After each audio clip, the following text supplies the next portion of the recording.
Tuhan saudara kasih dan Tuhan Yesus Kristus. Kita bersyukur saudaraku pada hari ini kita dapat kembali bertemu dalam tempat ini. Pada 2 minggu terakhir ini kita tidak ada bersama-sama karena saya ada di Medan. Tetapi saudaraku pada hari ini dalam kesempatan ini, walaupun waktu kita tidak banyak, saudaraku mari kita buka hati kita, izinkan Tuhan berkarya bekerja dalam kita, baik melalui kebenaran firman Tuhan yang akan kita dengarkan, supaya saudara saya kita segenapnya semakin mengerti, kita kenal siapa kita ini sekarang di dalam Tuhan dan apa rancangan Tuhan dalam kehidupan kita. Seringkali saudaraku saya katakan Tuhan tidak mau saudara saya hanya sebagai orang percaya, sebagai orang Kristen saja, tidak. Tetapi Tuhan mau supaya dalam diri saudara saya, bagi kita segenapnya, kita sungguh-sungguh merasakan bagaimana kebaikan Tuhan itu. Seperti pujian sang Bapa dan dengar, kasih-Nya begitu melimpah, sekalipun air laut sebagai air bintangnya, semua daun di dunia ini sebagai kertasnya, tidak cukup untuk menuliskan bagaimana besar cinta Tuhan, kasih Tuhan kepada kita. Tetapi bagaimana sekarang kasih kita pada Tuhan Allah kita ini masalahnya. Maka hari ini saya menjudul khotbah ini adalah harta kesayangan Tuhan. Pasti suatu dari itu kita adalah bagian daripada yang disayangi oleh Tuhan. Jangankan disayangi Tuhan, disayangi orang pun kita rindu ingin sekali. Apalagi Tuhan yang menyayangi kita, saudara, menjadi harta kesayangannya lah. Saudara pasti punya harta kesayangan dalam diri saudara, entah apapun namanya. Kadang-kadang seperti yang saya katakan, jangan-jangan saudara punya satu binatang peliharaan saudara yang sayang sekali saudara. Kalau ditanya, sekalipun dia hanya seekor burung, kalau dihargakan mungkin saudara tidak mau menghargakannya. Apalagi suatu barang yang begitu berharga di depan bagi saudara, pasti saudara sangat menjaganya sekali. Demikian Tuhan kita mau menjadikan yang menjadi harta kesayangannya. Ini saudara. Sekalipun mungkin secara lahiriah diri kita ini tidak bernilai, tidak punya arti. Bagi dunia sekitar kita ini mungkin kita dipandang sebelah mata, atau mungkin dipandang hina, atau dan sebagainya. Tapi ingat saudara, Tuhan begitu sangat mencintai saudara saya. Amin saudara. Dia mencintai saudara. Untuk itu dia bukan hanya sekedar menjadikan saudara menjadi orang percaya, tetapi Tuhan mau menjadikan saudara menjadi harta kesayangannya. Amin. Mari saudara begitu, mari perhatikan sungguh-sungguh.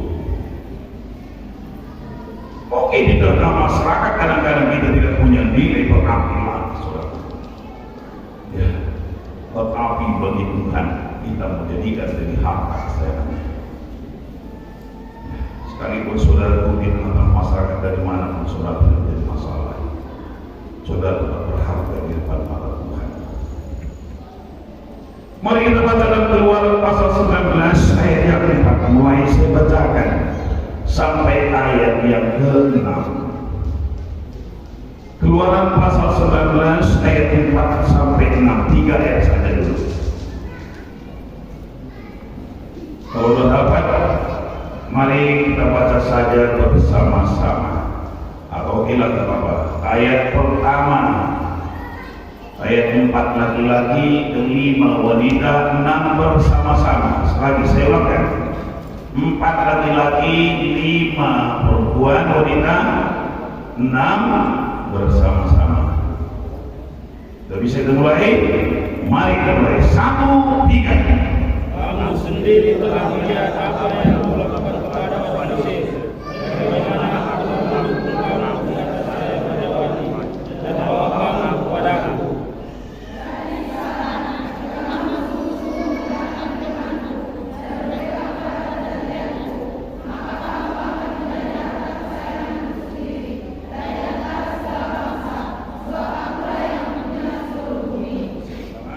Kamu akan menjadi bagiku kerajaan imam dan bangsa yang kudus.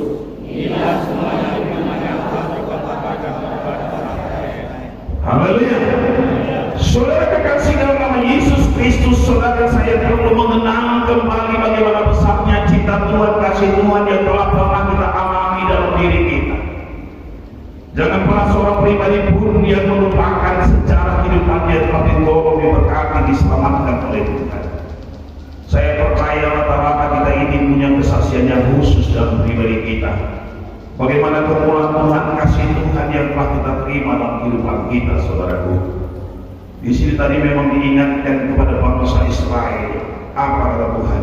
Kamu sendiri telah melihat apa yang dilakukan kepada orang Mesir. Orang Israel pada saat itu diletakkan Tuhan di Mesir, juga di negara Mesir, daerah Mesir itu di lembah Gosen. Tapi mata Tuhan begitu sangat-sangat tertuju kepada bangsa Israel. Terlebih-lebih saudara, kepada waktu rencana untuk mengeluarkan bangsa Israel ini daripada Mesir. Ada 10 tulah yang terjadi di Mesir. Satu pun tidak mengenai mereka. Air dari darah, air mereka tetap bersih seperti biasa. Lalat ikan mereka tidak ada satu pun korban digigit lalat ikan. Ada kakak di mana-mana, mereka tidak ada kakak di sana. Kematian anak bungsu, anak sulung ya, anak sulung mereka tidak ada satu pun yang mati. Binatang mereka pun tidak ada yang mati. Demikian kasih sayang Tuhan kepada mereka, perhatian Tuhan kepada mereka. Terlebih saudara, pada waktu mereka menyeberangi laut Korsu, waktu berlalu, mereka berjalan dari tanah yang kering sampai nyebrang sungai. Tapi Tuhan bekerja pada waktu mereka ada di tengah laut. Prajurit dan rajanya sendiri tenggelam dalam lautan itu. Kenapa saudara? Karena karya Tuhan. Untuk apa kita mengenal bagaimana kebaikan kasih Tuhan ini bagi kehidupan kita tiap-tiap pribadi? Supaya saudara saya jangan pernah bersungut-sungut, jangan pernah kita merasa kecewa untuk mengikut jalan Tuhan, jangan pernah kita mau kembali lagi dalam sifat bagian lama kita. Apapun dia yang terjadi, saudara. Lagi Tuhan katakan, mendukung kamu di atas sayap Raja Wali. Saudara tahu bagaimana Raja Wali ini mendukung anak-anaknya. Pada waktu anak-anak Raja Wali ini belajar terbang, saudara, induknya siap untuk menampung. Pada waktu anaknya terjatuh kalau tidak kuat untuk terbang, langsung datang induknya, dia biarkan dia tinggal di sayapnya, dibawa ke bertengger ke atas tempat sarangnya. Demikian dia akan melakukan berbulan-bulan sampai anaknya bisa terbang sendiri dan tidak akan kembali. Demikian kasih Tuhan kepada orang-orang yang disayangi Tuhan. Demikian kasih sayang Tuhan pada umatnya, kepada saudara saya juga demikian terjadinya. Tuhan sangat peduli kepada kita, saudara. Ya. Dalam ayat yang ke-5 tadi katakan, aku akan menjadikan engkau harta kesayanganku sendiri. Itu yang kita angkat hari ini. Aku akan menjadikan engkau harta kesayanganku sendiri.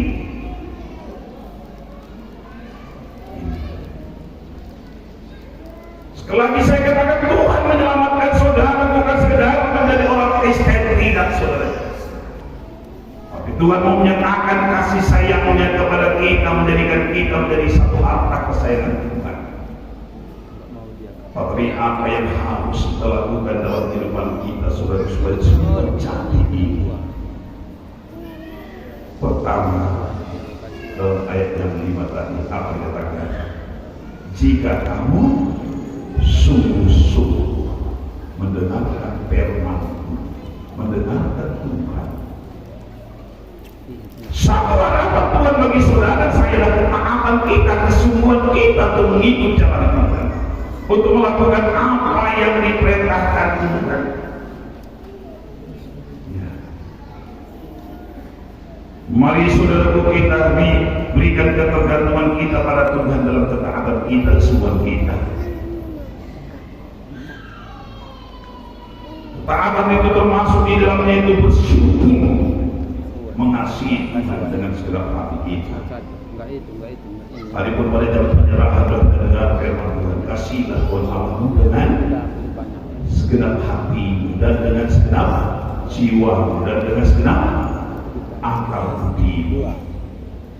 Sudahkah kita mengasihi Tuhan Allah kita dengan segenap hati kita? Mari pertanyakan sekarang pada hari ini buat diri kita masing-masing, saudara. Adakah kita lebih mengasihi Tuhan kita itu daripada perkara-perkara yang lain? Atau mungkin hal lain itu yang lebih utama, yang lebih kita kasih daripada Tuhan itu sendiri?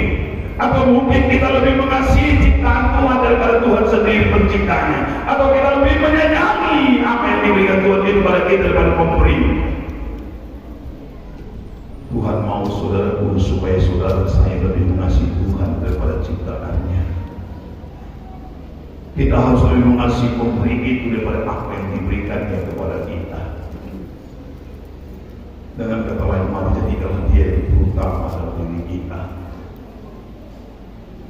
Kalau saudara rindu terus untuk merasakan kemurahan Tuhan, kasih sayang Tuhan itu dalam diri kita, mari jadikanlah dia yang utama dan terutama dalam diri kita. Jangan saudara dan saya lebih mengasihi ciptaannya daripada penciptaan. Jangan kita lebih mencintai berkat-berkatnya daripada Tuhan sendiri. Apa kata Tuhan dari sini? Aku yang punya seluruh bumi. Tidak ada satupun yang saudara dalam dunia ini yang tidak punya Tuhan, yang tidak dimiliki oleh Tuhan. Semua tunduk atas perintah dan kuasa Tuhan. Tak ada satupun yang tidak tunduk atas suara Tuhan. Semua ciptaannya. Ya. Kalau dalam buku Roma, mari kita lihat sebentar, saudara, dalam pasal 8 ayat 31.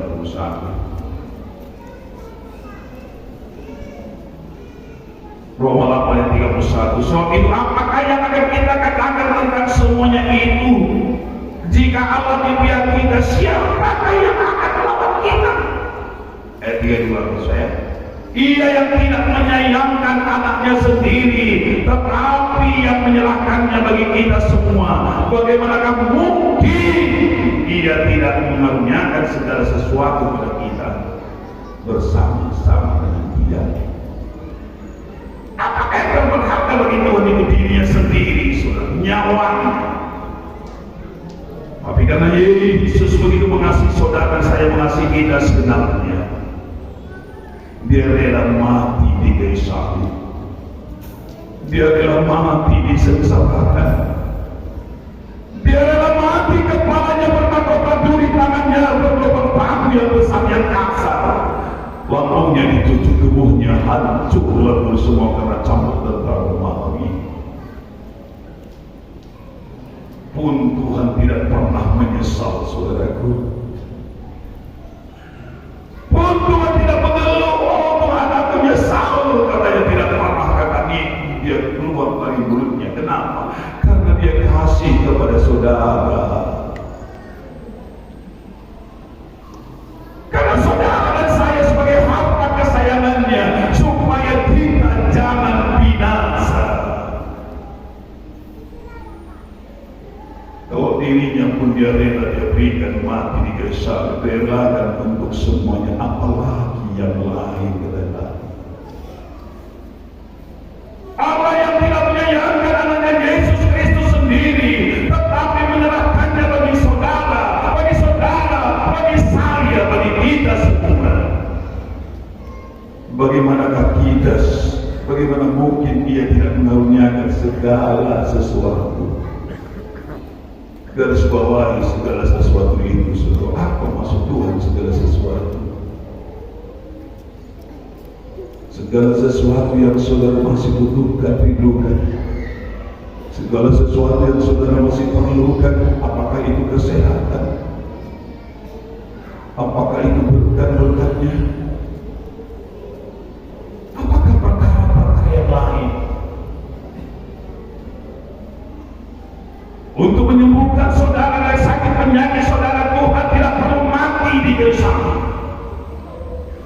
Dia cukup berkata sembuh, katanya pasti sudah sembuh.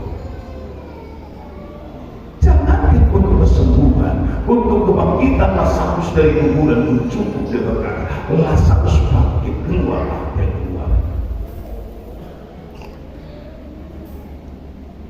Apalagi dengan kesembuhan diri saudara.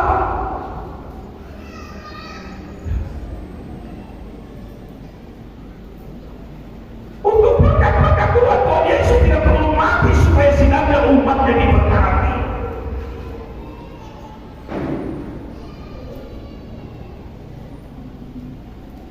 Perempuan janda seorang nabi sendiri, saudara berdoa.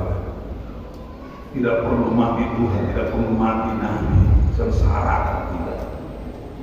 Dengan perkataannya saja dia bisa ubahkan semua.